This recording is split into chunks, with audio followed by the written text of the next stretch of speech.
Oi, gente, tudo bem? Daniel por aqui. Hoje, último dia de novembro de 2023. Aqui é o XNow, sou o Daniel Furtado, e hoje a gente vai conversar um pouquinho sobre um ensaio, um texto, sempre muito rico, que acontece faz muitos anos, né? Esse texto faz muito tempo que tem, que é um texto que o X Collective publica no final do ano, dizendo, normalmente duas coisas, né? Como foi o ano, baseado nos milhares de artigos que tem ali, e previsões, ou qual o clima para o próximo ano.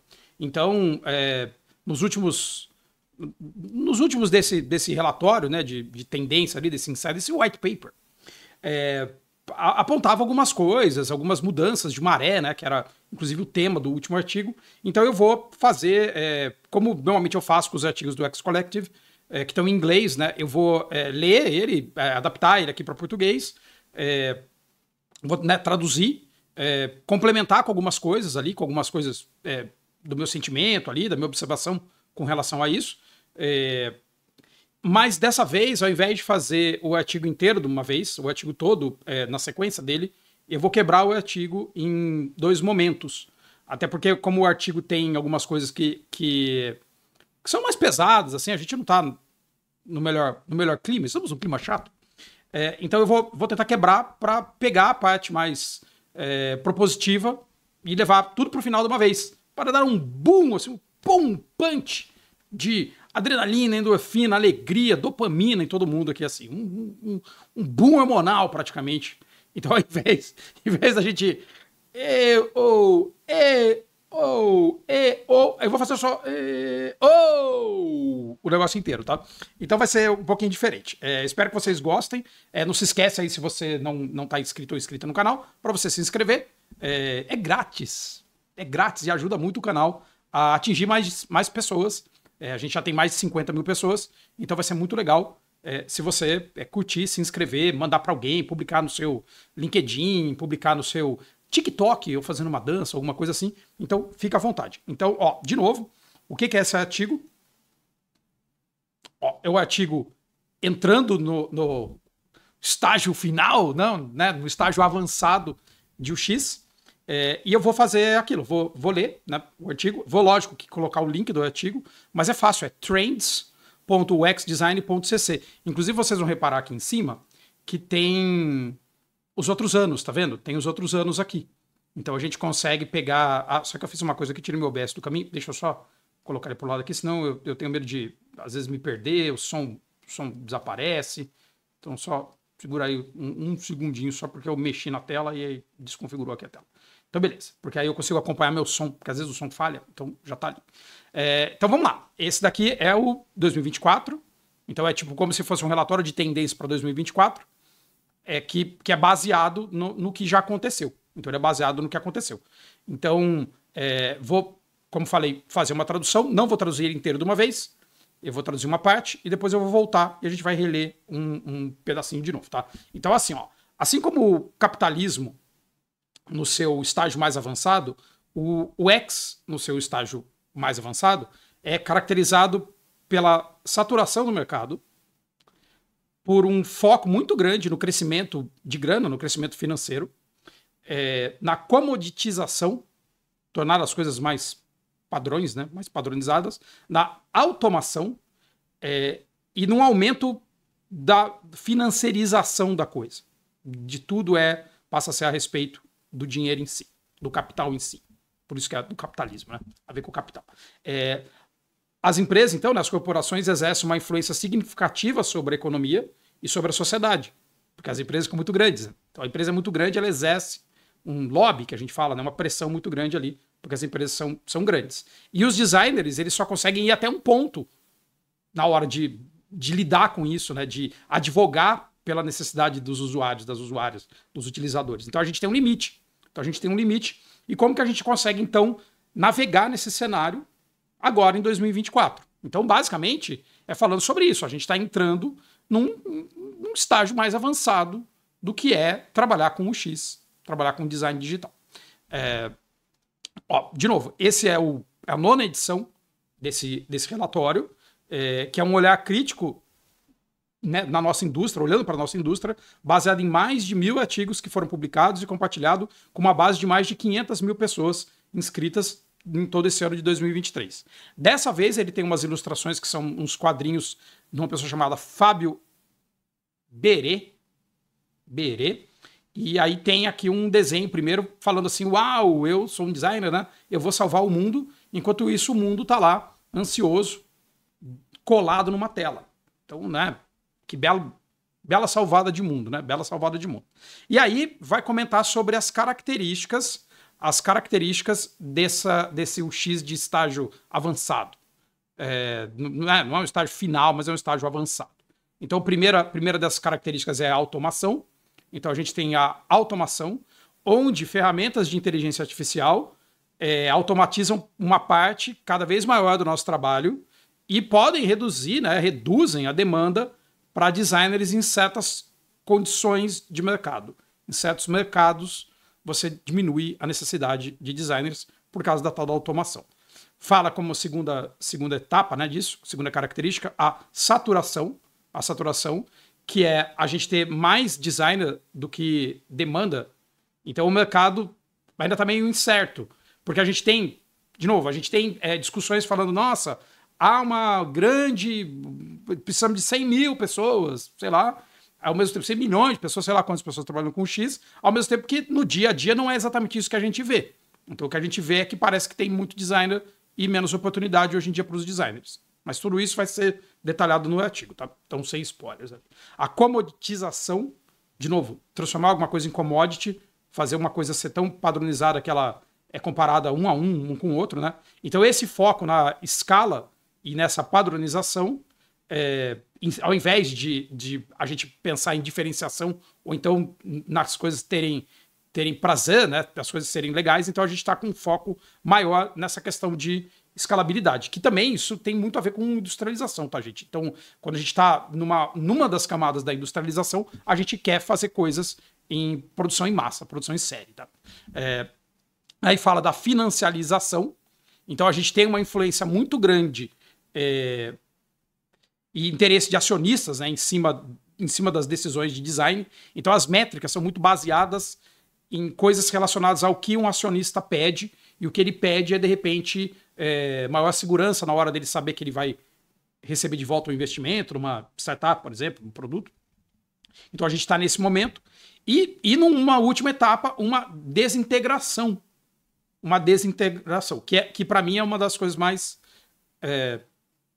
chatas ali, acho que de tudo isso daí. Então essa desintegração e que diz ali, né, um pouco que é uma falta de confiança, às vezes, das pessoas em cima dos produtos digitais. Então, como se tivesse baixado a confiança dos produtos digitais, que também é um movimento, porque dando um exemplo, tá? A gente sabia que a gente podia confiar em colocar fotos dentro do Google para sempre. Uau, posso colocar fotos no Google para sempre. Então, agora você não pode mais, agora você tem que pagar R$90. Então, isso daí vai diminuindo um pouco da confiança das pessoas, da lealdade das pessoas em cima dos produtos digitais.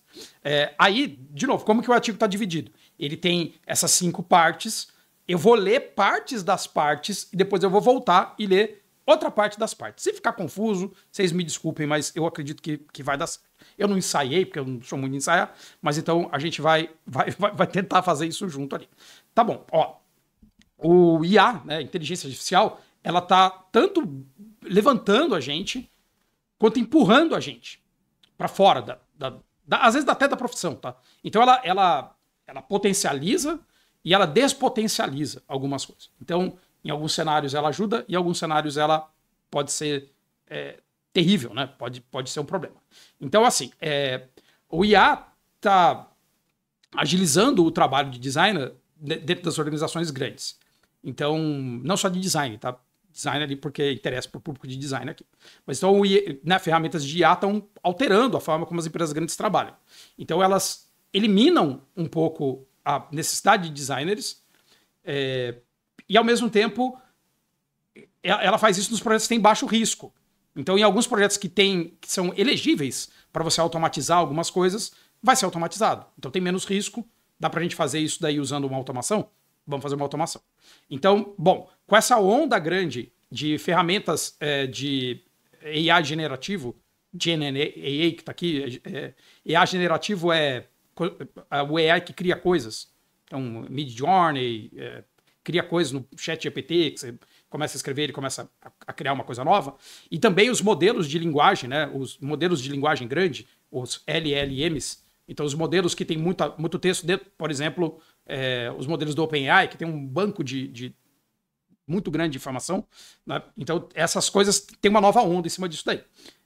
As empresas estão começando a procurar, então, mais maneiras de simplificar os processos de design nos próximos anos.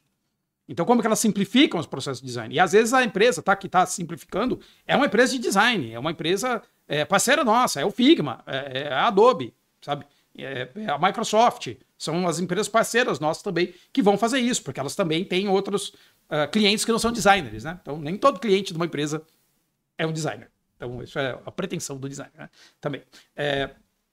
Essas coisas, nessa tentativa de simplificar o processo, pode levar as pessoas a terem equipes que são menores, sabe? Então, você vai precisar que os designers sejam mais produtivos, tenham mais superpoderes, e que essa otimização vai fazer com que os times sejam menores e consigam ter mais articulação ali, sabe?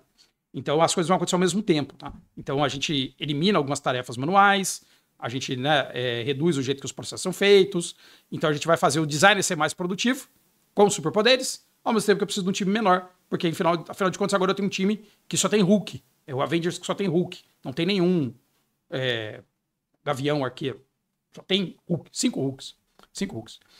Então, o AI está tomando conta também de serviços de alta contratação de design, como por exemplo o Wix, que tem ferramentas para uma pessoa não designer ir lá e criar lá o site da clínica de fisioterapia automaticamente, o Squarespace, que não é tão comum no Brasil, mas é muito comum nos Estados Unidos, Canva, o Envato, etc. Inclusive eu cancelei, né, a conta do Envato em função de outras ferramentas que eu tenho para construir imagens novas, como por exemplo o próprio Midjourney. Então, agora, uma empresa menor, ela pode criar um site com prompt de texto.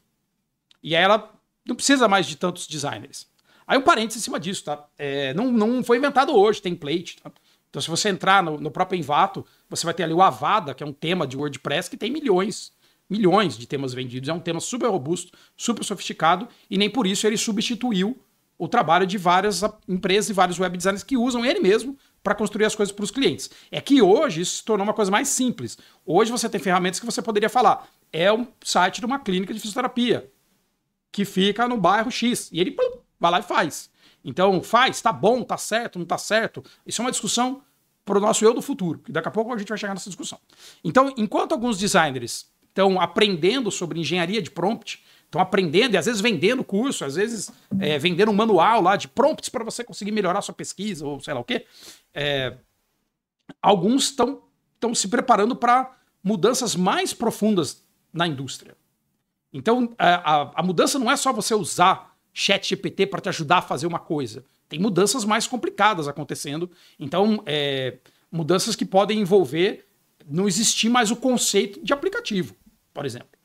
E todas essas mudanças, eu já falando um lado positivo aqui, elas dependem muito dos designers, porque a gente depende de pessoas que têm uma visão humanística também com relação às coisas para poder trazer essa mudança de uma forma que seja absorvível pela sociedade, e não simplesmente como se estivesse jogando um caldeirão de AI em cima das coisas, tá? Cadê? Então, assim, não é somente coisas que são com chat que vão mudar por causa de AI. Então, vai provavelmente estar ubíquo, né? Vai estar em todos os dispositivos, e essa capacidade vai ser absorvida por todo tipo de aplicativo, tanto pelos usuários quanto pelos designers. Então, esse é o contexto, tá? De novo, contexto dentro do item 1, que é a automação. Então, existe agora uma possibilidade maior de automação de muita coisa. Ponto. Então, é isso. Aí, aqui, tem o que isso significa para os designers, quais são as oportunidades e como que a gente se prepara. E eu vou fazer o seguinte, eu só vou falar o que significa para os designers. E eu vou deixar para falar como que a gente se prepara, quais são as oportunidades, tudo de uma vez, porque eu quero falar todas as oportunidades, todas juntas ali, para a gente ter um final otimista nesse vídeo. Por isso que eu vim até de camiseta branca, para ser feliz. A Flávia falou que é tipo o Arthur Aguiar pedindo desculpa por alguma besteira que ele fez no Big Brother. Então, o que significa para os designers essa automação? Por exemplo, o Figma de hoje não vai ser para sempre esse Figma.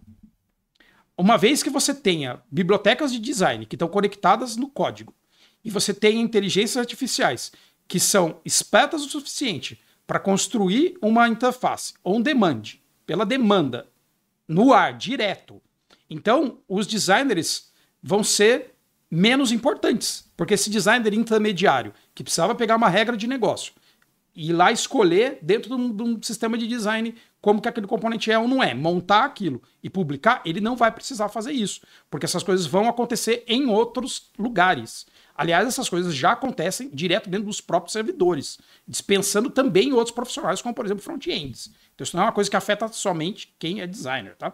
Isso afeta muita coisa. Então, provavelmente, a maior audiência do Figma vai deixar de ser designer em si. E pode ser que seja qualquer pessoa dentro de uma organização. E isso já está acontecendo, a gente sabe, porque o Figma tem movimentos em cima de modo de desenvolvimento. Porque grande parte do público do Figma não é o público de designer. Então, esse é o pedaço. O que isso significa? Significa que a gente tem mudança acontecendo com relação à automação, que afeta, inclusive, o jeito que uma interface é feita, que afeta, inclusive, o jeito que a gente trabalha com os produtos de hoje. Beleza? Onde que estão as oportunidades? O que a gente pode fazer para se preparar? Daqui a pouco. Vamos lá. Aí vamos para o segundo ponto, tá? Segundo ponto. Nossa, e aí, camarada? O que você faz aí como trabalho? O que você faz para viver? Ah, eu traduzo problemas complexos em soluções únicas de design. E tá lá, só arrasta para cá, arrasta para lá o pixel, que é o nosso desespero, né? O nosso desespero. Então, o nosso desespero. Então, o que quer dizer agora o aspecto da saturação? E lembra que saturação não é só fazer Ctrl U no Photoshop, tá? É saturação. Então, a saturação aqui é o excesso de coisas. Então, o excesso de vermelho, o excesso de amarelo, o excesso de açúcar, a saturação. Então, a saturação vai diminuir as equipes e diminuir o poder. Então, ela encolhe o time e encolhe o poder. Então, com esse monte de layoff, essa instabilidade que tem dentro do mercado, a gente vai perdendo o poder de barganha. E esse poder que a gente tinha, né, mais poder de barganha, a gente começa a perder isso. E a gente, de repente, percebe que o nosso trabalho talvez seja um pouco mais transacional só ali, que tenha só um pedaço dele, não é mais tão holístico, tá?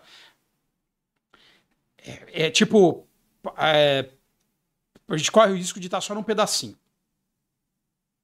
Tá, a gente não, se você, né, tá nessa indústria faz tempo o suficiente, eu, Daniel, tô faz quase 30 anos, eu já vi muita coisa, tá? Então, se você tá nessa indústria há tempo bastante, você já viu isso antes. Você já viu demissões, você já viu diminuição do recurso que os designers têm, você já viu um aumento de outsourcing, de contratação de fora. A gente que trabalha no mercado que é mais estabelecido, essa recessão, ela parece meio rude comparado com o crescimento que a gente tinha. Então a gente teve um crescimento atípico. Lógico, lógico que teve um crescimento atípico num período onde as pessoas estavam precisando digitalizar os seus processos, fazer transformação digital muito rápida, ad hoc. Então eu preciso fazer a transformação digital porque senão simplesmente vai acabar meu negócio. Então lógico que teve que ter um mutirão para poder resolver um monte de problema. Esse mutirão talvez não seja mais necessário. Eu vou depois falar lá na frente que para mim talvez seja o momento mais necessário. Agora talvez a gente esteja no principal momento que a gente precisava ter designer unido, tá? Mas daqui a pouco a gente já fala disso. O que a gente está vendo agora, então, é um pêndulo, né, que foi para o outro lado. Os designers estão sentindo que eles estão perdendo a sua possibilidade de barganhar, eles estão tendo burnout, cansaço, num nível que eles nunca tiveram. Então estão tendo colapso. Eu quase colapsei, você aí quase colapsou. Eu converso com muita gente que quase colapsou. Então a gente realmente foi sugado ali por isso. Foi sugado. Foi desmanchado, né? Daqui a pouco fala disso.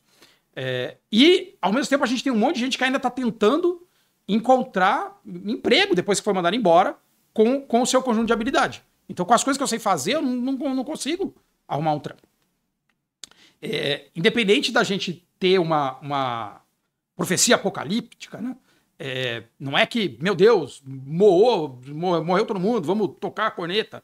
Não é exatamente isso, porque a gente tem, inclusive, um artigo aqui que eles citam que é muitas mortes de UX, Que é até antes de tudo isso estar acontecendo, tá? Então, assim, em que momento que tiveram muitas mortes ali de justiça. Então, o nosso desafio agora é tentar manter o nosso trabalho sendo atraente ainda para as pessoas, sabe? Então, como que a gente continua sendo atraente para esse mercado que está desse jeito? E para mim, de novo, é o diferencial. O diferencial é você ter designers atentos e atentas ali dentro desse trabalho, tá?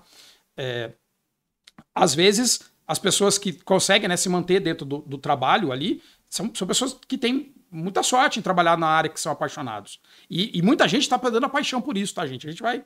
De novo, sei que eu tô prometendo muita coisa pro final, mas segura aí. Então, assim, a gente tem que conseguir manter isso. Como é que a gente mantém essa paixão? Porque essa paixão vai ser muito importante daqui para frente, cada vez mais importante. Então, como que a gente consegue manter nossa excitação? Como que a gente consegue continuar tendo tesão em fazer o nosso trabalho?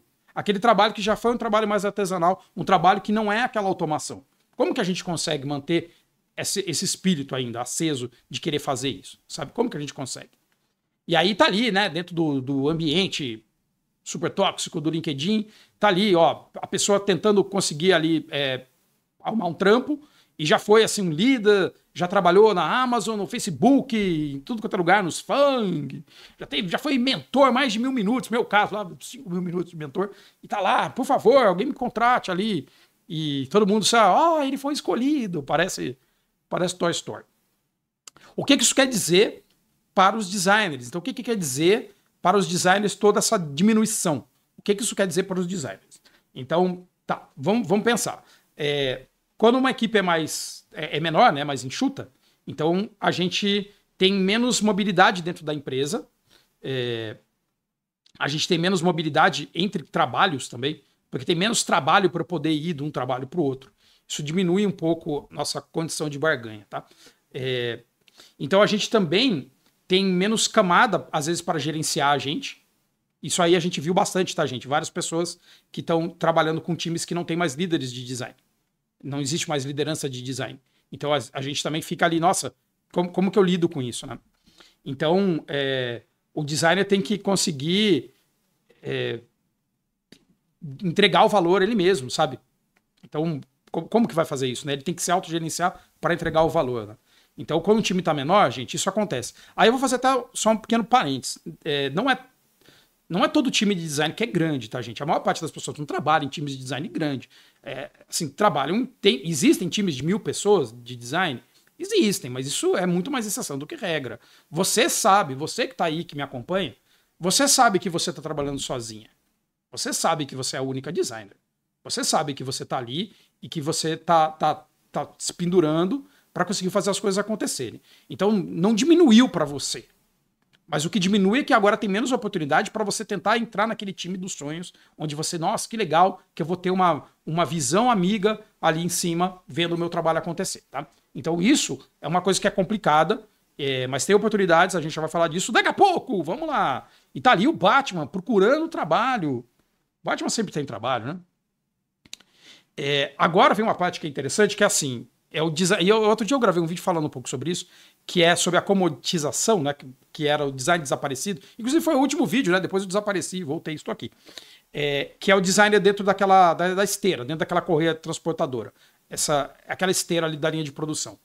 Por que estão fazendo essa analogia, tá, gente? Porque em vários modelos de industrialização, a industrialização acontece dentro de uma linha de produção que tem uma esteira onde alguém põe um parafuso, alguém aperta o parafuso, alguém vê se o parafuso está lá, sabe? Então essas coisas é uma correia, né? Então, quando a gente está falando do software e o software que está né, hoje em dia pensando em escalar, software hoje é sempre a respeito de escalar, né? Então, o software é desenhado para ser escalado. E como que a gente consegue trazer valor, né, para essas discussões quando a gente mesmo está virando só um componente dentro disso? Como assim, né? Imagina assim, quando você está falando de uma linha de produção, eu já visitei várias linhas de produção para fazer parte do meu trabalho. Visitar para tentar entender processo de otimização de linha de produção. O processo de otimização da linha de produção é diminuir a falha. Como que eu diminuo a falha? Como que eu acelero? Como que eu faço com uma pessoa com menos treinamento consiga exercer aquilo? Como é que eu consigo deixar as coisas mais ergonômicas? Então tem um monte de coisa ali que tem design envolvido, tá? Mas toda essa linha de produção, ela é feita para você fazer uma parte da coisa. E apesar da gente falar muito sobre especialidades, etc, etc, a gente acaba pegando ali e a gente é um componentezinho só dentro daquilo ali. E com o pensamento somente de escala, tá? Tá. Uma coisa boa, tá? Uma coisa boa. O software traz escala para o mercado. Ele democratiza acesso à ferramenta. Então, isso acontece muito principalmente quando a gente fala do software as a service. Em vez de você ter que comprar um software caro, você pode assinar um software. Então, em vez de você comprar o Dreamweaver e pagar 5 mil no Dreamweaver, você pode assinar o Dreamweaver durante 3 meses enquanto você trabalha nele. E depois você deixa para lá. Então, isso é o poder do software. Então, eu não sou contra o software, tá, gente? Você também não é contra o software. Tá? Todo mundo tem acesso. Todo mundo, profissionais ou amadores, são investidores. Na Robinhood, eu não sei o que é Robinhood aqui. Eu não sei exatamente o que é. Não sei se é uma plataforma, não sei o que é. Essa Robinhood aqui. Não sei o que é. Assim como todo mundo é um criador do TikTok. Então você está ali, né, investindo e também criando coisas. Todo mundo pode fazer isso. O design também é mais acessível do que nunca. Qualquer um pode produzir um design relativamente bom usando o Canvas, ou comprando um template na Envato, ou então pegando um pedaço de interface no Figma. É muito fácil você pegar uma interface pré-pronta no Figma, colocar no seu portfólio e ela ficar melhor do que aquilo que você está tentando fazer. Isso já é possível hoje. Então isso já acontece. Não começou hoje, faz tempo que isso começou, mas hoje tem muito disso. Então, com isso, né, se todas as interfaces estão começando a virar a mesma coisa, porque elas começam a ficar tudo igual, é porque essas ferramentas estão funcionando do jeito que elas querem funcionar. É uma ferramenta feita para comoditizar. Então ela é uma ferramenta feita para criar coisas padrão. Então a ferramenta é feita para criar coisas padrão e o que é que ela cria? Coisas padrão. Então você não pode reclamar que ela está errada, né? Então quando você compra um tema e o tema é igual, você só troca o logo, é isso que a gente está falando, tá? As interfaces, né? O design das interfaces precisa escalar, porque os negócios precisam escalar, as empresas precisam escalar. Então, as empresas, para poderem escalar, elas preferem que as coisas sejam previsíveis e terem mais segurança do que alguma coisa super, sabe, com uma mudança super radical. Então, o que eles vão preferir fazer? Comoditizar o design. Porque se eu consigo ter uma previsibilidade de quanto tempo você leva para fazer uma página, quanto tempo você leva para fazer um ícone, quanto tempo você leva para fazer tal coisa, é mais fácil para as pessoas conseguirem estimar trabalho e conseguem fazer previsões de, olha, eu preciso de 10 milhões de investimento aqui na minha empresa, porque é isso que custa, porque eu sei quanto é, eu sei o que não é. Então, você jogar mais na segurança. Eu esbarrei no microfone, deixa eu só ver se está no lugar, porque às vezes quando eu esbarro no microfone, o negócio pifa. Beleza. Então a gente precisa escalar porque a gente precisa trazer essa previsibilidade. Tá bom. O design nem sempre trabalhou nessa previsibilidade, tá? Então ainda existe design para fazer outras coisas. Daqui a pouco a gente fala disso. Algumas dessas automatizações... não, desculpa, eu pulei uma parte. Por exemplo, as empresas têm investido muito em criar design systems. Porque aí você consegue calcular o ROI. Calcular o problema, calcular quanto tempo leva para fazer, porque você tem isso tudo um pouco mais engessado. E tudo bem, tá, gente? Para um monte de coisa tá tudo bem, tá tudo bem. A automação da prática, né? Essa prática do design também incomoda os designers. Como que eu posso provar que eu sirvo para alguma coisa se meu trabalho é tão comoditizado? Como que eu provo que eu tenho valor? E, de novo, gente, quando a gente está falando de comoditização, a gente está falando de você comprar parafuso a granel. Como que eu posso dizer que meu parafuso é melhor do que o outro parafuso se alguém está comprando um saco de parafuso? Então, como que eu consigo justificar que meu parafuso é melhor do que outro parafuso? Ah, não, mas tanto faz a marca desse parafuso. Eu preciso de um parafuso que é desse tamanho. Isso é você fazer padronização. Então, a padronização é isso, é para venda em granel. Então, você vai vender assim, pronto, eu não quero saber especificamente o que é. É o padrão, é um padrão. A gasolina é padrão, sabe? Tudo é padrão. Se o problema, né, o paradigma básico de UI é resolver problema, a gente tinha que estar olhando mais profundamente para os problemas que a gente quer resolver. A complexidade dos sistemas, a relação entre diferentes partes do negócio, a falta de expressão da marca dentro dos elementos visuais, as jornadas que poderiam estar focadas em acessibilidade e inclusão, todas essas coisas, elas não funcionam tão bem. Desculpa. Coisas boas e coisas ruins escalam. Então, se a gente não tomar cuidado com a expressão da marca visualmente, com as jornadas serem focadas também em acessibilidade, quando essas coisas escalam, elas escalam sem isso. Então, isso que quer dizer, tanto coisas boas quanto ruins escalam. Então, as coisas boas e as ruins escalam. Então, se você está replicando, olha, faz igual o concorrente, inclusive a parte ruim, entende? É isso que a gente acaba fazendo. A parte ruim também vai. Mas a gente ainda tem o poder de alavancar, de direcionar a organização para uma direção mais certa. Então, ó, de novo, tudo aqui de comodização. Para as coisas se encaixarem dentro de uma linha de produção, as coisas têm que ser feitas de um jeito que a produção discreta daquele objeto é repetível, repetível, repetível. E quando a gente está falando de escalar o software, é isso que acaba acontecendo, tá? Então, o designer ali envolvido nisso. Você é contratado porque você é um gênio, ali na descrição do trabalho é um gênio, mas no dia a dia você só parafusa, só aperta um parafuso. Bom, e aí vem o que isso quer dizer para os designers. Quando a gente está falando que esses UIs são mais comoditizados, ou seja, os design systems estão todos padrãozinho, às vezes a solução que a gente está fazendo começa a ficar mais complexa, porque as pessoas começam a colocar lá em mais lugares, né? Ela começa a ter mais nuances, ela começa a ser mais específica do contexto. Isso tudo muda muito ainda com AI embutido, tá? Então, comoditização do UI, só também um parênteses em cima disso. Isso não quer dizer que a gente não siga, por exemplo, guidelines da Apple para construir aplicativo, ou guidelines do Google para construir aplicativo. Porque essa comoditização, essa padronização das interfaces, ela é boa para usuários. Então a gente tem lei de Jacob para dizer que ela é boa para o usuário. Então ela é boa para o usuário, que tudo para o usuário não seja uma grande novidade. Então isso também tem a ver com a padronização. Então a padronização não é necessariamente uma coisa horrível. Tá? O que acontece é que, sim, me perguntaram isso tipo 6 anos atrás numa palestra. Nossa, mas se todas as coisas são iguais, isso não é ruim? É ruim, porque você não saber se você está dentro do Duolingo ou se você está dentro do iFood pode fazer com que você ache que você está pedindo uma pizza, enquanto você está falando assim, I want to order a pizza.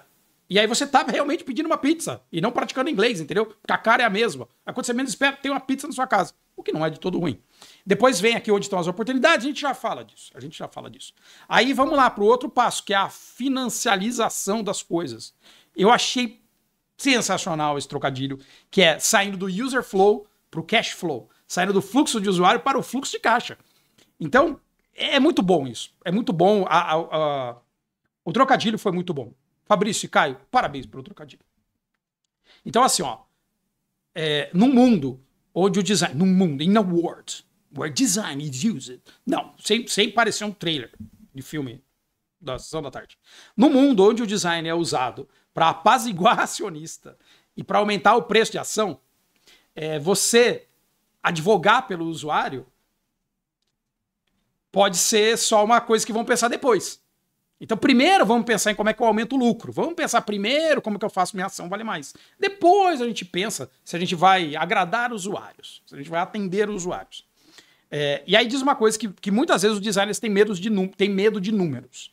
A gente pensa que o número pode ser uma ameaça para a nossa imaginação. Mas a realidade é que as empresas manipulam o número do mesmo jeito que a gente manipula camada no Figma. Às vezes de maneira até mal intencionada. Né? Tipo, faz até errado ali mexer nas camadas, não põe nome nas camadas, sabe? No ano passado, várias empresas tentaram se valorizar colocando simplesmente AI no nome do seu produto. Então, né, a pessoa fala AI, isso aqui é o Figma, agora é o Figma AI. Isso daqui é o Word, agora é o Word AI. E botaram AI em qualquer coisa. Então, isso daqui é minha calculadora com AI. Não preciso da calculadora com AI. Então, ali. E algumas dessas empresas já estão até tendo um rebote ali, porque mentiram ali na sua promessa. Não tem nada de AI naquilo lá. Então, é mentira. Não tem nada de AI. Então, assim, no final do dia, né, os designers, eles que estão trabalhando para uma empresa que tem fins lucrativos, né, uma empresa lucrativa, e não estão trabalhando no serviço público, por exemplo, eles estão ali também para gerar mais negócios para a empresa que contratou a gente. Gente, isso eu falo muito, eu falo em mentoria, falo em vídeo, falo em um monte de lugar. É muito difícil um usuário bater na porta do designer para pedir para resolver o problema em si. O mais provável é que alguém nos contrate para resolver o problema de alguém que ele acha que bateu na porta, sabe? Então a gente é contratado por uma empresa para resolver um problema da empresa. A empresa tem um problema. A crença é que se você resolve problemas das pessoas, você ganha mais dinheiro. Essa é a crença. Esse é o modelo, né? Esse é o modelo.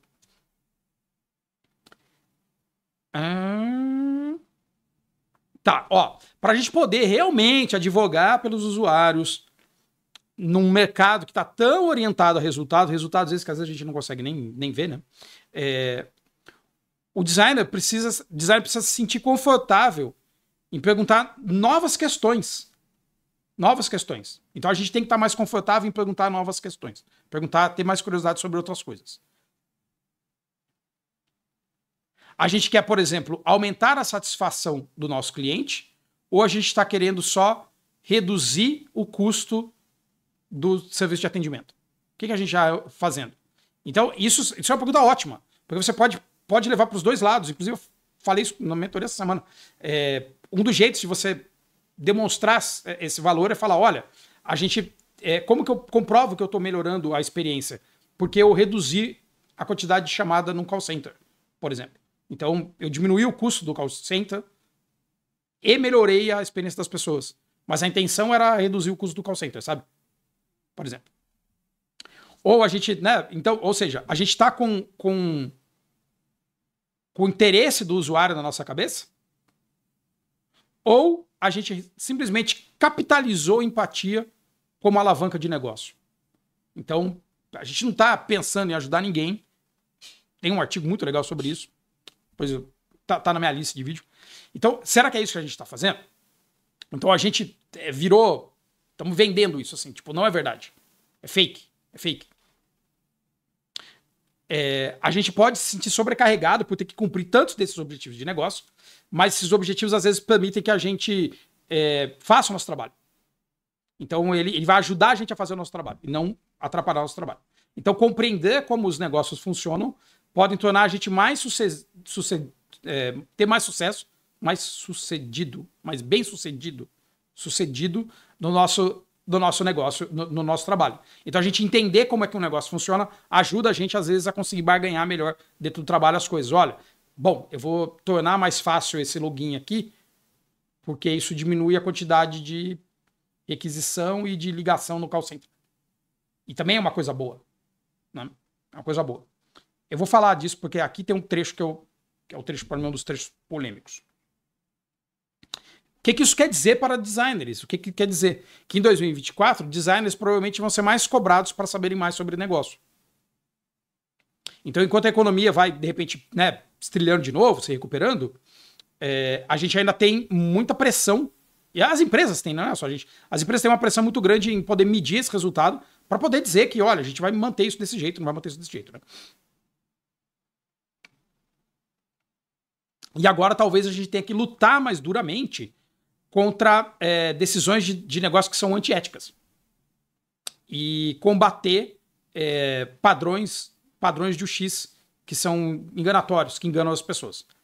Então isso quer dizer que para designers, né, a gente vai ter que talvez entender um pouco mais de negócio, porque a economia está pedindo esse resultado a curto prazo e talvez a gente tenha mais dificuldade ainda em falar, olha, não faz isso, não mente que não tem produto, não mente essa escassez, não mente, não use esse gatilho. Inclusive, eu já falei isso outras vezes, a gente tem ido para um movimento muito grande de discutir muitos princípios de gatilho para fazer as pessoas cometerem erros propositais ali. Não é hoje, mas a gente tem um movimento muito grande em cima disso. Depois a gente fala das oportunidades, depois a gente fala de como se preparar. E agora, vamos lá, desintegração. A confiança do usuário é um recurso que é finito. Então, e aí tem um quadro aqui maravilhoso que a pessoa fala, vem aqui cancelar a sua inscrição. Olé! Não vai. Não, vou cancelar. Não vai. Hoje você não cancela essa inscrição de jeito nenhum. Para cancelar essa inscrição são 2 tampas de margarina e uma galinha da Maggi, porque não é do tempo de vocês, mas é do meu tempo. É, é horrível.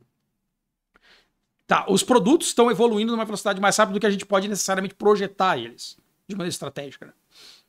Então, isso dá abertura para que a gente tenha maus agentes e padrões comportamentais maliciosos, né? Que estava até falando antes um pouquinho.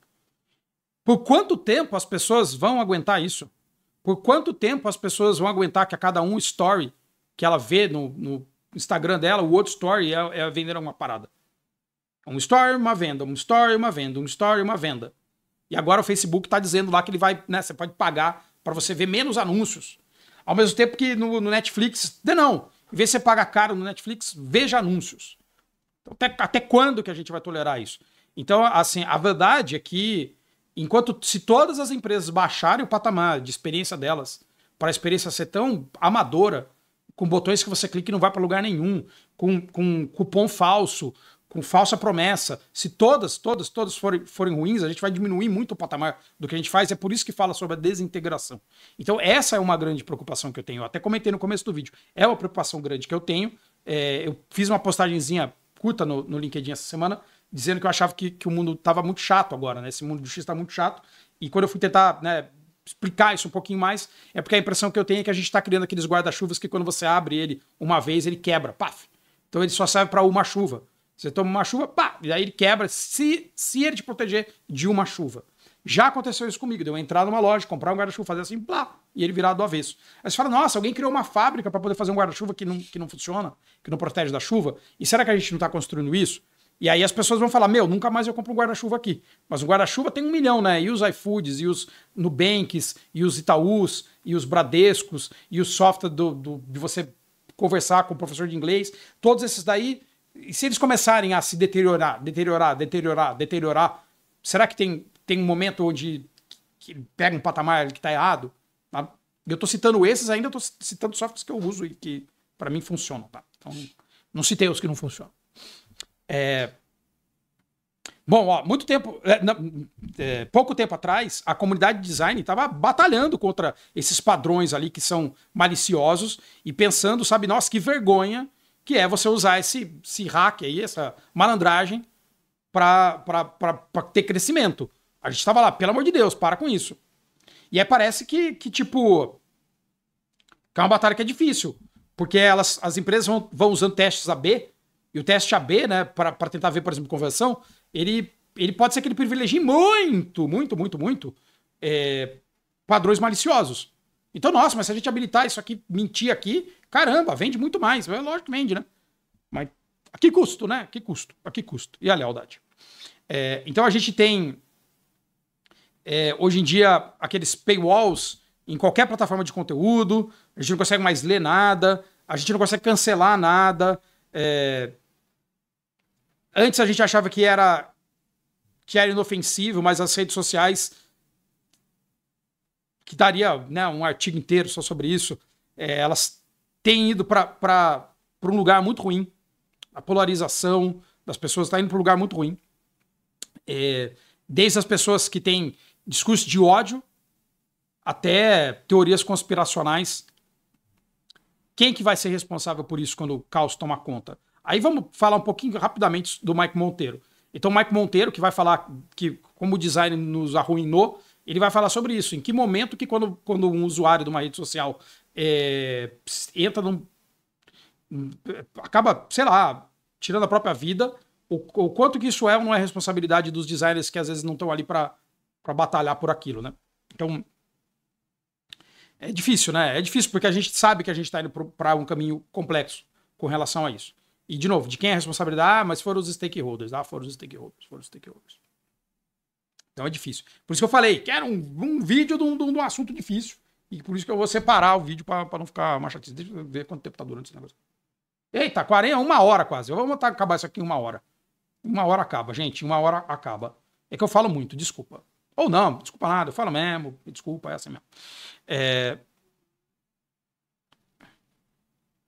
A gente não pode simplesmente só projetar a nossa saída desse modelo que a gente deixou, né? Então, a gente só ficar falando, tá aqui, clica aqui, concorda com esse cookie, Isso não vai mais ajudar, né? A gente fez nossos produtos serem super convenientes, ao mesmo tempo que eles estão em todo lugar.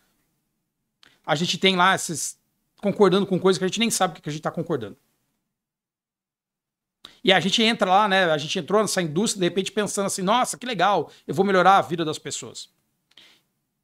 E será que a gente tinha que focar nesses incrementos, né, nessas melhorias incrementais? Ou realmente nos grandes problemas relacionados à privacidade, aos direitos das pessoas e à inclusão? O que isso quer dizer para os designers?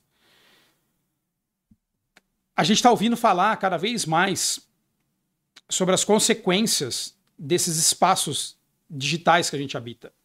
Como, por exemplo, o aumento da solidão, o aumento da depressão. As preocupações que a gente tem com a privacidade, com a segurança, sabe, estão ficando com debates que a gente não tem mais, às vezes, como resolver, sabe? Então, essas novas tecnologias, leia-se AI, elas crescem numa camada de complexidade que tem exponencial problema para acontecer. Sabe, tem exponencial problema. Então, a gente vai ter desafios para a gente lidar por muito, muito tempo. Então, esse é o artigo. Esse é o artigo. Esse é o artigo. Esse é o artigo. Agora, vamos lá, vamos beber um gole d'água e vamos falar das coisas boas. Aê, TechPix. Agora. Você teve TechPix? Eu nunca tive uma TechPix, mas eu já vi TechPix. Uma vez eu estava dando aula de fotografia e o pessoal levou uma TechPix. Foi muito legal. Então vamos lá. Coisa boa, coisa boa, coisa boa. Pô, Daniel, acabou com o meu dia, acabou com o meu domingo. Tá parecendo o canal Boas Ideias. Peninha acabando com o seu domingo. Ó, sobre a automação. Automação.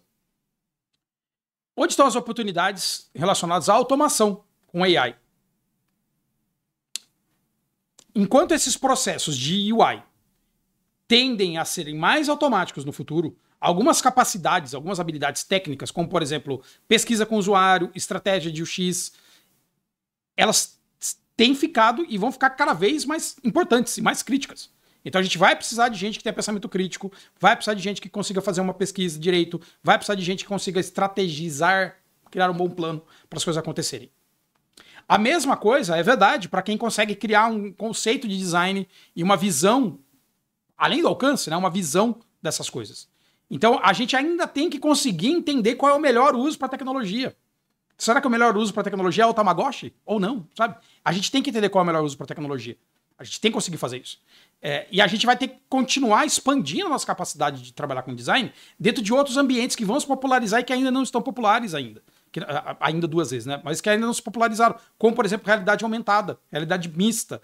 A gente ter agentes multimodais de AI. Então a gente ter dentro do seu próprio celular, embarcado na sua Siri, embarcado no Bixby, embarcado em alguma coisa, a potência dele interagir com o software, sem você ter que entrar no software. Você poderia pedir para a Siri, pede uma pizza para mim na pizzaria de sempre. Inclusive parênteses, tá? Eu fiz uma palestra sobre isso, acho que em 2008, sobre esses agentes inteligentes. Então isso é uma coisa que a gente já está projetando faz muito tempo. Então agora talvez seja só o momento da gente botar isso em prática. De uma maneira boa para as pessoas. Então tem uma oportunidade muito grande da gente entender como isso vai ser. Porque isso não vai ser simplesmente automático. Isso precisa ser desenhado. A revolução de você poder falar com o chat e ele te responder de maneira que parece que é uma pessoa, é uma revolução também de design. Então isso é uma grande oportunidade para a gente. Como que você, que é designer, pode se preparar? Como você pode se preparar? Então, ao mesmo tempo, você pode aprender, né, sobre essas ferramentas de prompt, Midjourneys e um monte de coisa. Você deveria, né, aprender isso, porque isso pode te ajudar agora. Agora vai te ajudar a destravar algumas coisas, organizar post-its dentro do FigJam, por exemplo, vai te ajudar. Pode ser o seu diferencial para o futuro. Pode te ajudar a ter um pensamento estratégico também melhor. Como que você vai se diferenciar tendo um pensamento mais estratégico? Como que você vai melhorar o seu pensamento de design? Como que você pode tomar decisões de design que tenham mais propósito? Como que você consegue fazer isso? Como que você consegue ter mais acurácia na hora de colocar a sua perspectiva ali? Então, são capacidades de comunicação que a gente pode até contar com esses AIs, esses agentes de AI, para ajudar a gente a fazer isso. Então, a gente tem que se preparar entendendo qual é o cenário que está aqui. Não adianta a gente ser a Kodak discutindo que, não, mas veja só. Não, nunca. No quê? A Nikon digital? Não, nunca. Porque isso já aconteceu, isso já é. Então a gente não pode, a gente tem que estar preparado para isso. A gente não pode fazer mais cara feia. A gente tem que pegar e falar, olha, eu vou ter que encarar isso. Eu vou fazer treinamento, eu vou me preparar em cima disso daí. Então isso é muito legal. E de novo, isso para mim é uma revolução que eu Daniel, gosto. Já vi vídeos de pessoas falando assim, nossa, eu nunca me senti tão empolgada quanto o que um chat GPT faz. Isso é uma empolgação da tecnologia e do design. Porque é uma grande capacidade de designers também poderem fazer aquilo. Então, é muito legal, se prepare em cima disso. Entende como que você pode, no dia de hoje, automatizar seu trabalho e já ir pensando em como que você pode automatizar o trabalho da sapataria do seu pai. No meu caso, meu pai tem uma sapataria, como que eu poderia automatizar o trabalho dele? Então, ali, muito bom. Os times estão diminuindo, meu poder diminuiu, tem uma saturação, meu Deus, tem um monte de designer. E agora? Esse vai ser difícil. Vamos lá. Quando que tem mais oportunidade? Bom, quando você tem só um designer no time, você tem uma visibilidade muito grande do seu trabalho. Você não é mais 1 em 1000. Você é 1 em 4. Então você tem uma chance de mostrar mais o seu trabalho. Então você tem uma oportunidade de mostrar realmente qual é o impacto do seu trabalho para dentro de uma organização. É claro que aí essa organização tem que entender qual é o impacto do trabalho do designer. E não achar que o trabalho do designer é só, por exemplo, desenhar telas. Mas a gente já viu no primeiro tópico que isso daí vai ter uma diminuição. Então você vai ter que entender como que você mostra mais esse impacto para as pessoas, para a sua organização, para a empresa que você está. Agora vem uma coisa que é muito legal, isso aí a gente já tem falado aqui no LinkedIn em vários lugares. Se você quer trocar de empresa, ou se você está procurando trabalho, talvez seja a hora de você parar de ficar pensando simplesmente em entrar numa grande empresa de tecnologia. Tem outras empresas, outras indústrias que também têm problemas que designers, né, que o design pode ajudar. Então, várias empresas que são empresas tradicionais, que não eram empresas de design, agora tem produtos de design e times de design grande. Vou dar um exemplo da Ambev. Então, a Ambev tem lá times, um monte de designer. Ela é uma empresa de fazer cerveja, gente. Ela não é uma empresa de tecnologia. Ela tem um braço tecnológico, mas ela é uma empresa de cerveja. E refrigerante, eu imagino também. Eu nem bebo muita cerveja. Como que você se prepara? Ó, primeira coisa, lembra que você não está sozinho, você não está sozinha nisso. Várias pessoas estão passando pela mesma dificuldade que você. Então agora a gente tem que se unir no nosso network, discutir mais abertamente sobre o salário. Quanto ganha o pleno, quanto ganha o sênior. Então, quanto é? Agora teve o panorama X, daqui a pouco a gente vai ver um monte de resultado para poder entender no Brasil. Olha, não, legal. Então a gente está falando que júnior ganha entre 2.500 e 3.500, 4.000 reais, é isso. Os plenos ganham entre 4.000 e 7.000 reais, é isso. Legal. Quantos anos de profissão? Uma pessoa mais sênior ganha talvez entre 6 e entre 10 mil reais. Legal, é mais ou menos essa faixa. Legal, isso daí com trabalho remoto. Essas discussões têm que acontecer. Não pode ser uma discussão simplesmente de alguém falando assim, ganhe 10 mil reais, venha fazer um curso e ganhe 10 mil reais. Você sabia que você pode ganhar 10 mil reais? Você pode. Uma pessoa pode ganhar 1 bilhão de reais. Não quer dizer que você vai. É sempre, né? Pode só, a probabilidade pode ser baixa. Então é importante você fazer isso. É importante, se você tem uma oportunidade de trabalho, também abrir essa oportunidade de trabalho. Vou dizer assim, eu não recomendo você simplesmente abrir a oportunidade de trabalho no seu LinkedIn, porque talvez muita gente entre em contato. Mas, ao contrário, entra nos grupos e procura ali as pessoas que estão procurando trampo, sabe? E negocie direto com elas. Investigue outros caminhos para sua carreira. Nas mentorias que eu tenho feito, em vários casos, eu falo, por que você simplesmente não pega esse conhecimento e joga na carreira que você já tem? Se você já é arquiteto, por que você não simplesmente pega essas coisas e joga dentro da arquitetura, em vez de sair da arquitetura? Joga as coisas dentro da arquitetura. Traz a tecnologia para dentro do teu ambiente, não o contrário, por exemplo. Então existem outros caminhos. Existe o caminho de você ser PM, por exemplo. Para algumas pessoas é um caminho que faz muito sentido. Ou o caminho de você virar dev. Que uma das pessoas da mentoria falou, eu me sinto tão melhor sendo dev do que designer. E tá tudo bem. Então, assim, dá uma olhada nessas oportunidades para ver como que você pode ter sucesso com, de repente, outras oportunidades. Vamos lá. A gente está dentro de um processo de comodização. Como que a gente faz para lidar com o fato de que a gente está vivendo dentro do filme do Charlie Chaplin? Tempos modernos.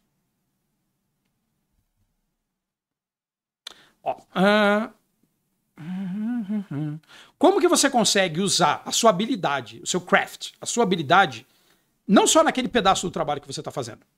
Como que você consegue melhorar a experiência do ecossistema inteiro que você tá.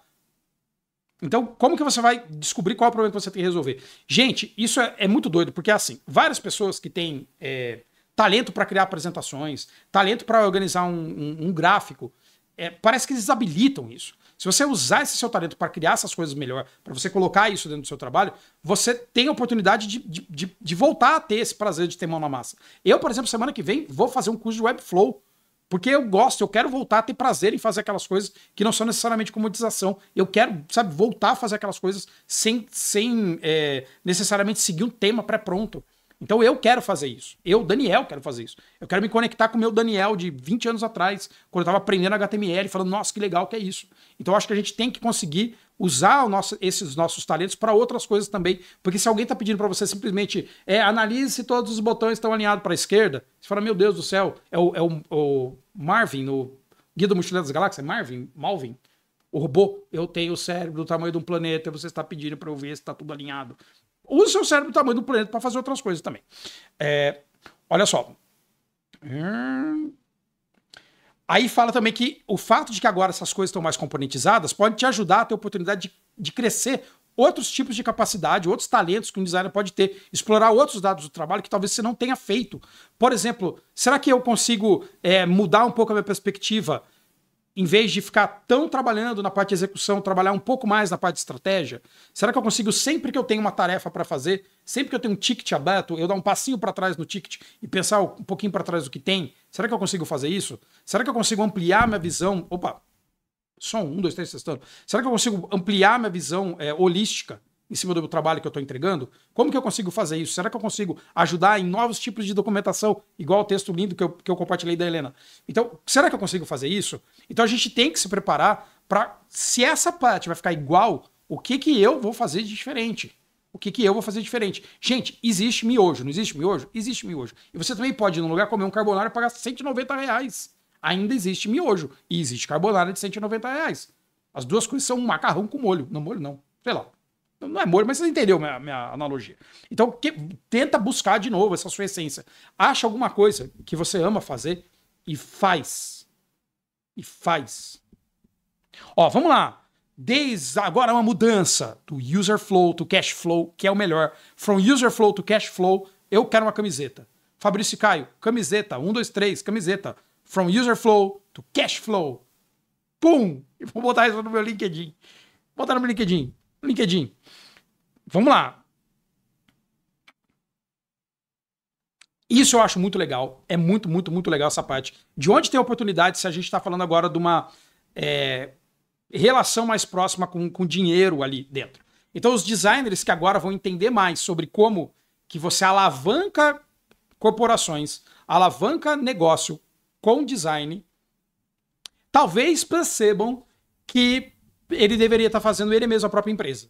Porque a partir do momento que um designer entende mais sobre negócio, entende mais sobre como as coisas são ou não são, a chance é muito grande de ele virar founder da próxima startup que vai quebrar todo esse negócio aí, tudo igualzinho.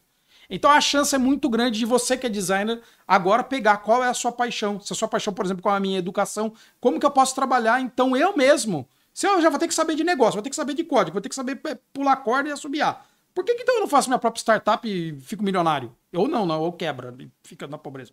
Mas por que não? Então agora é a hora talvez dos designers perceberem que o design traz essa força para dentro do negócio e que a nossa criatividade, que eu acho que é a melhor coisa que a gente tem, que é a gente justamente olhar fora dessas caixinhas, olhar as caixinhas e falar, essas caixinhas, essa aqui tá torta, sabe? Então a gente usar isso. Então eu realmente concordo que a gente vai ter uma era de designers empreendedores, porque se a gente vai ser obrigado a ser PM, se eu vou ser obrigado a saber low code, se eu vou ser obrigado a Webflow, vou ser obrigado a não sei o quê, eu vou fazer meu próprio produto. Eu vou juntar só com alguém que programa melhor que eu e vou fazer meu próprio produto. Tá bom. Como que você consegue, então, se preparar mais? Entender os números da empresa como alavanca, sabe, do que você está construindo, da história que você conta. E aí, quando você for falar assim, olha, eu fiz isso no seu portfólio, por exemplo, você usa o número da empresa que você foi obrigado a ver, você nem queria saber, mas agora você sabe, né? Agora você pega esse número e joga na cara dos outros. Ó, eu mexi nisso daqui. Então isso é muito, muito interessante. Você aprender essa linguagem de negócio, sabe, e e mostrar que você também está orientado a negócio é uma coisa que é boa. Então é legal você estudar mais sobre isso. Lê livros de estratégia, lê Play to Win. Lê livro de estratégia, é legal também. Lê livro de negócio. Lê livro de cultura data-driven. Eu acho muito legal. Mas toma cuidado para você não ser colocado numa posição que você é obrigado a ficar sempre ali provando as coisas, sabe? Porque essa questão do gaslighting, que é uma questão de você ser manipulado para parecer que você tem que saber tudo, você que tá errado. É sempre você que tá errado. Ninguém tá errado na empresa, só o designer que tá errado. Não é possível que uma profissão de 100 anos, mais de 100 anos, pode ser tão errada assim. Todas as pessoas, todos os seus diretores e diretoras estão sentados numa cadeira que pagou muito mais do que simplesmente a madeira que ela foi feita, o pedaço de plástico que ela foi feita, porque design sim é um sucesso para entregar valor para os outros. Todas essas pessoas pagam mais caro pelas pastas de dente, pagam mais caro pelas escovas de dente, porque ela tem um acabamentinho roxo. Elas fazem mulher mais as cerdas. Todas as pessoas fazem isso. Todas essas pessoas caíram no conto do designer. Todas elas. Então, não deixe essas pessoas desmerecerem o seu trabalho. Não deixe desmerecer e não fica parecendo que você é obrigado a saber tudo. Mas se você sabe tudo, de verdade, abre sua própria empresa e seja feliz. Então, ó, design com coragem é do humano para os outros humanos. Então, é isso. Lembra que eu falei que a gente tem que ser otimista? Eu gosto de ser otimista. Eu gosto de ser otimista. E por último, o último aqui, ó. Lembra que os nossos usuários não vão confiar nesses monte de porcaria para sempre. Designer, faz seu próprio. Designer, cria seu novo Duolingo. Designer, cria o seu. Cria o seu. Se o negócio está sendo uma várzea, cria o seu. Cria o seu. Bom, as interfaces em si não vão resolver o problema dos negócios que são maliciosos. Elas não vão. A gente tem que conseguir entender isso dentro da organização. Puxar esse nó de dentro da organização. Quando a gente tenta determinar qual é a causa raiz, a gente, de repente, talvez consiga comunicar caminhos diferentes para a empresa tomar decisões que são mais claras ali dentro. Então, o que isso quer dizer em termos de design? Tá? A gente, dentro de uma empresa, se a gente está... Ele estava falando ali que a gente não consegue mais bater no... eu tenho que ficar botando... Vamos impedir a pessoa de se cadastrar. É tentar trazer mais clareza de, olha, o que isso quer dizer em médio e longo prazo. Tentar organizar isso. Então, tem oportunidade aqui para pensamento mais sistêmico, a gente estudar isso, que provavelmente está ali no campinho de baixo. Quando a gente não tem controle da causa raiz, não quer dizer que a gente não pode ajudar as pessoas que têm controle da causa raiz a entenderem aquilo. O problema da gente perder a possibilidade de barganha é que antes, se a empresa é uma várzea, é uma empresa que está fazendo o usuário de otário, você pedia para sair. Agora talvez você não possa pedir para sair, né? Isso aí é realmente muito ruim. Bom, as coisas que discutiram no último artigo desse, que tinha a ver com privacidade, ética, o impacto dos produtos digitais na vida das pessoas, essas questões continuam sendo o coração da nossa profissão. Então, os novos modelos, os novos ecossistemas de informação, como, por exemplo, realidade virtual, realidade aumentada, assim como esse tsunami de coisas de AI, eles precisam que os designers se reeduquem e fiquem sempre um passo à frente, porque senão essas decisões vão ser tomadas por outras pessoas que não são a gente. Então, o melhor jeito de a gente se preparar é estar ativo e a gente estar sempre se educando a respeito das novas tecnologias. Seja do juridiquês daquilo ali, do qual o impacto disso para a sociedade e entender como que essas coisas estão moldando o mundo que está à nossa volta. Gente, se a gente não ter um protagonismo em cima disso e a gente só se deixar abater, as coisas vão simplesmente serem feitas e a gente vai ser simplesmente colocado de lado. Simplesmente. E a gente não quer ser simplesmente colocado de lado. Então a gente tem que ter um entendimento sobre isso. Porque amanhã vai ter um plugin de Figma que mistura cor melhor do que você. Já tem, né? Então vai ter. E vai ter cada vez mais. E vai ter para o meu pai que tem essa pataria. Então como que a gente consegue se educar a respeito do que está acontecendo no nosso dia a dia? Como que a gente consegue? Será que a gente devia, Fabrício, Caio, desculpa, mas será que a gente devia estar o dia inteiro só lendo o X Collective? Porque dentro do Medium tem artigo de um monte de coisa, de blockchain à saúde mental. Será que a gente deveria estar lendo só sobre esse mesmo ar que talvez esteja ficando cada vez mais rarefeito? Será que a gente tem que fazer isso? Será que a gente tem que fazer outra coisa? Então, assim, minha contribuição realmente o design não é nada sem as pessoas que estão se preocupando em fazer isso. Então, aqui eles trouxeram, inclusive, visibilidade para um monte de gente que escreveu, que criou coisas, que falou, que criou conteúdos polêmicos ou não polêmicos, etc, etc, etc. Inclusive com o nome do pequeno Danielzinho Furtado, que vos fala aqui, falando que a gente que tá aqui junto com esse monte de gente maravilhosa, estamos aqui tentando criar conteúdo aqui no Brasil, na América Latina. Então, obrigado a todo mundo que ficou assistindo isso por quanto? 1 hora. Opa, meu cabelinho até caiu. Vou botar a câmera mais perto aqui. Ó, pronto, voltou o cabelinho. Então, para você que ficou aqui vendo 1 hora disso, me fala o que você achou. Era mais rápido você ter lido, né? Ter botado no Google Translate e lido, mas eu achei que era mais legal a gente ter essa conversa. Então, obrigado. Dá like, se inscreve aqui no XNow e bota no comentário o que você acha, se você leu o artigo, se você concorda, se você discorda do que eu tô falando, o que você tá vendo de perspectiva e o que você já tá fazendo. O que você já tá fazendo para 2024. 2024 tá aí. Falta, tipo, sei lá, um mês. É isso, a gente se vê por aí e tchau.